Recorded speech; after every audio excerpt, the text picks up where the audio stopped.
नमस्कार, मैं गौरी रानी और आप देख रहे हैं DST न्यूज़। 19 जून को राज्यसभा चुनाव होना है। गठबंधन के दूसरे उम्मीदवार शहजादा अनवर जी इस वक्त हमारे साथ बात करने के लिए मौजूद हैं। सर, पार्टी में क्या कुछ रणनीति बनी है, ये बताइए। राज्यसभा चुनाव को लेकर और जीत को लेकर आप कितने आश्वस्त हैं? अपने पार्टी में राजनीति बन रही है। हमारे राष्ट्रीय नेता से लेकर के राज्य के नेता लगातार समन्वय स्थापित करके और कैसे जीत सुनिश्चित हो उसके बारे में लगातार चर्चा हो रही है, बातें हो रही है, रणनीति बन रही है। और हम लोग पूरी तरह से आश्वस्त हैं कि 19 तारीख को जब परिणाम आएगा तो दोनों ही सीट यूपीए के खाते में जाएगा।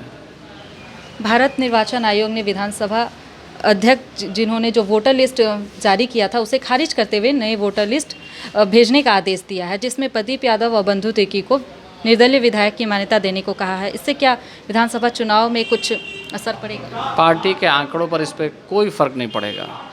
दो जो हमारे नेता हैं, आदरणीय बंधु तिर्की जी और आदरणीय प्रदीप यादव जी, दोनों बहुत ही सीजन्ड लीडर हैं और पार्टी के लिए उनकी प्रतिबद्धता जो है उस पर कोई सवाल नहीं खड़ा कर सकता है। इसलिए हमारे लिए कोई चिंता का विषय नहीं है।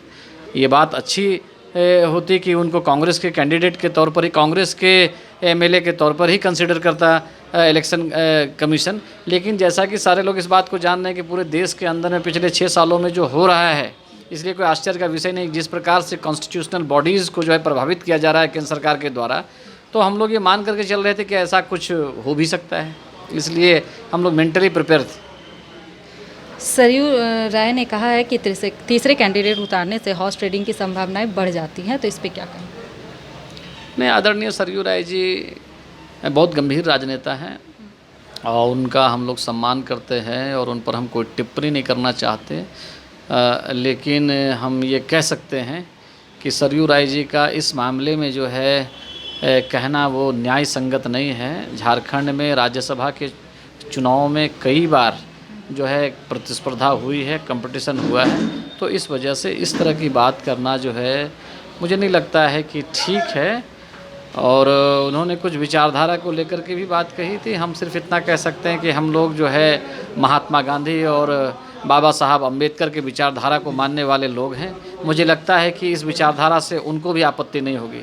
पुनः मैं उनको आग्रह करूंगा कि मैं युवा वर्ग से आता हूं और झारखंड का धरती पुत्र हूं।